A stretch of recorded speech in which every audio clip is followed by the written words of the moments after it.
Hey yo, what's up mga kurikong, magandang gabi po sa lahat. Ah, Nagtanong po ako sa DMW kung pwede kayong gumawa ng video patungkol dito sa broker's fee. Yung mga binabayaran dito sa South Korea. Yung mga kinakaltas monthly, sinisingil ng mga broker, ng mga assistant ng broker, ng mga translator, pati translator po. Naniningil eh. Ha? Tinanong ko po sa DMW kung pwede akong gumawa ng video at gagamitin ko ang Department of Migrant Workers sa pangalan nila para maniwala kayo. Opo, pumayag po sila.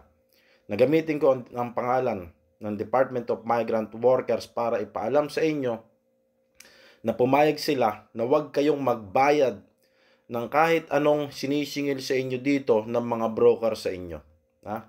Yung broker's fee na tinatawag, commission fee, mga kung ano-ano pang fee, mga nagpapahirap sa inyo. Ang hirap na nga ng trabaho ninyo, kukutongan pa yung sahod ninyo, Kaya yung iba nagagalit sa akin, hindi naman totoo na umaabot ng 87,000. Ang sahod ngayon, napakababa pa ng palitan. Magkano nawala na sa sahod ninyo? 40,000 na lang on 1 million. Eh kung hindi pa umaabot ng 2 million na sahod nyo, paano na? Nagbabayad pa kayo ng lecheng bahay na yan, ng pagkain at bahay na yan, na minsan kahit bayad naman po, libre ng amo, kahit libre na ng amo, isinisingil pa rin kayo ng broker. Kaya yung ibang amo nagtataka, libre ang bahay ninyo, ba't kayo nagbabayad? Libre ang pagkain ninyo, dinadala namin sa inyo, ba't kayo nagbabayad sa kanila? Sabi po ng DMW, wag na po kayong magbabayad ng kahit anong 5 Korean won sa kanila. Lahat ng magbabayad, bahala kayo sa buhay nyo. Sa mga hindi nagbabayad, meron na pong marami na pong bayan ang hindi nagbabayad ngayon. Sinabihan ko na po. Congrats sa inyo. Kahit anong pilit sa inyo sa paniningil ng broker's fee, wag na po kayo magbabayad. Kung direktang iniuhulog ng employer ninyo sa mga broker, yung bayad, sabihin nyo sa amo ninyo, sabi ng Department of Migrant Workers, ilalagay ko sa comment section yung number ng MWO para tawagan nila na bawal po. May sasagot po na taga MW dyan. Nasa Pinas nga pala. Patay tayo dyan. Nasa Pinas yung si Sir Apple. Bawal po. Kahit na January 11 nang hinawakan ng Department of Migrant Workers ang seasonal farm worker. January 11 mula nung ibinagsak ang moratorium. Diyan pa lang sinabi na, tinanong na kayo, bawal ang may broker's fee. Umuo naman kayo. Kasalanan nyo rin naman kasi. Nagsinungaling kayo sa Department of Migrant Workers during PEDOS.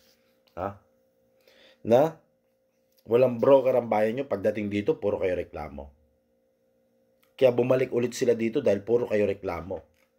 Tinatanong kayo during PEDOS bago umalis. Wala po. Pagdating dito, puro kaltas, puro reklamo. Mula ngayong gabi na ito, December 11, dapat dati pa po, walang kinakaltas sa sahod ninyo, wala na pong magbabayad.